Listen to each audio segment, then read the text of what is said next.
Estudio bíblico de congregación para la semana del 14 al 20 de diciembre con el libro Adoración Pura, su capítulo número 2.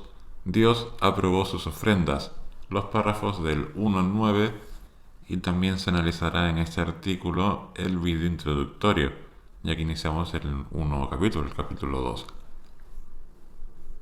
Vamos a las preguntas y sus respuestas de los párrafos del 1 al 9. Los primeros párrafos son del 1 al 3 y la pregunta es doble. La parte A dice qué preguntas responderemos y se dice que se vea el dibujo del principio. Las preguntas que examinaremos y veremos sus respuestas y cómo éstas nos enseñan a valorar cualidades de Jehová son por qué Dios aceptó la adoración de Abel pero no la de Caín, qué lecciones aprendemos de la historia de Caín y Abel, y además veremos también qué nos enseña el ejemplo de estos hombres que se mencionan en el capítulo 11 de Hebreos. La parte B de estos 3 párrafos dice: ¿de qué 4 requisitos fundamentales de la adoración pura vamos a hablar? Veremos 4 requisitos fundamentales que Dios aprueba para su adoración. El primero es el destinatario, y es Jehová, que exige devoción exclusiva. Lo siguiente es la calidad de la adoración. El método con el que se haga tiene que tener la aprobación de Dios. No todo vale. Y en relación con esto también están los motivos, que tienen que ser puros. Y aquí es donde se verá la diferencia entre la ofrenda de Abel y la de Caín, el por qué no fue aceptada. El siguiente subtítulo dice: ¿por qué rechazó Dios la adoración con Caín?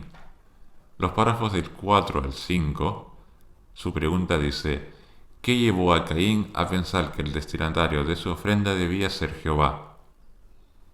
La expulsión de Adán y Eva del jardín de Edén era muy próxima, por lo que sus padres le habrían contado tanto a Caín como a Abel cómo era la vida antes de lo sucedido.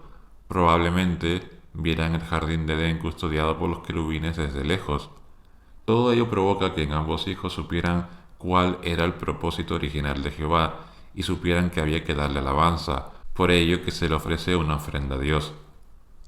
No solo las historias de sus primeros padres influyeron en el respeto que tenían que mostrar a Jehová, otro aspecto importante es la cercanía a los actos cometidos por Adán y Eva. Jehová aún no había cortado una comunicación completa con los humanos imperfectos. De hecho, habló con Adán y también con Caín después de que ofreciera su sacrificio.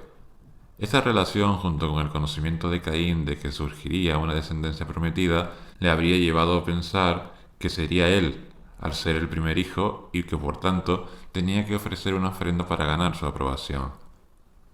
Tanto Abel como Caín no tenían ningún tipo de duda de que Jehová tenía que ser adorado, y solo a él, tanto por todo lo que sabían del jardín de Edén, por lo que sus padres le habían contado sobre el propósito de Dios, como por medio de la relación comunicativa que aún mantenía Jehová con los humanos. No tenían duda de ello. Ahora bien, las ofrendas que ofrecieron respectivamente fueron por los motivos correctos. ¿Por qué una fue aceptada y la otra no? Lo veremos en los siguientes párrafos.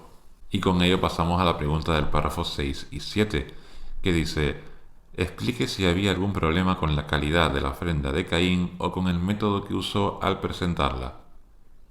Como leímos en Génesis 4 del 2 al 5, Abel ofreció como ofrenda a un primogénito de su rebaño, mientras que Caín los frutos de su trabajo con la tierra, ya que era agricultor. El motivo de Jehová en rechazar la ofrenda de Caín no fue por la calidad. De hecho, tras la expulsión del jardín de Edén, Dios había maldecido el suelo, por lo que era muy difícil de trabajar y era el único sustento de los humanos. Las dos ofrendas tenían mucho valor y había llevado mucho trabajo ofrecerlas. La Biblia nos dice que la ofrenda de Caín haya sido rechazada por la calidad en comparación con la que había ofrecido Abel. Uno era agricultor y otro pastor. Ambas ofrendas derivan del trabajo duro de cada uno de ellos, y tampoco se debió al motivo, ya que la Biblia tampoco lo menciona, y Jehová no le dijo nada sobre que la ofrenda debía presentarse de una forma u otra o que estuviera mal presentada. Por tanto, nos queda un único posible motivo. ¿Cuáles eran las intenciones y los motivos de la ofrenda que presentó? Para ello pasamos a los párrafos 8 y 9 con su pregunta, en la parte A, que dice: ¿por qué no estaba contento Jehová con la ofrenda de Caín? Hebreos 11:4 muestra cómo Pablo da las razones de por qué Jehová no aceptó la ofrenda de Caín y lo que debían aprender de ello los hebreos. El motivo fue su fe. Las intenciones de Caín no fueron puras, y ese fue el problema. Caín sabía de la descendencia prometida que aplastaría la cabeza a la serpiente, aquella que los alejó del paraíso y que tanto trabajo, dolor y sufrimientos les ocasionó. Caín quería ganarse la aprobación de Dios al pensar que él sería esta descendencia al ser el primer hijo de Adán y no su hermano, al que tenía que superar y agradar primero él a Dios, para ganarse esta posición de descendencia prometida. Los motivos e intenciones de Caín no fueron los correctos. Aún así Jehová, en su amor y bondad, intentó corregir a Caín e intentar hacerle ver y razonar por qué sus acciones no eran correctas, cuál era el problema con su fe y sus intenciones. Sin embargo, Caín actuó mal y como tal con su problema con la ofrenda, actuó de mala manera dándole la espalda al propio Jehová. El corazón de Caín estaba infectado de malos sentimientos, mucho de lo que encontramos en Gálatas 5, 19 y 20. Los celos hacia su hermano Abel, que le llevó a hacer lo que hizo posteriormente, y su conducta al querer ser esta descendencia le llevó a darle la espalda a Jehová y a matar a su hermano posteriormente. Y por último, la parte B dice: ¿qué destacaría usted sobre la información que la Biblia aporta de Caín y Abel? La Biblia aporta muchos datos y detalles de Caín, pero apenas de Abel.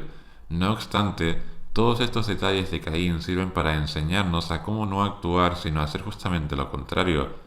Abel supone un ejemplo como primer humano imperfecto en darle adoración pura a Jehová.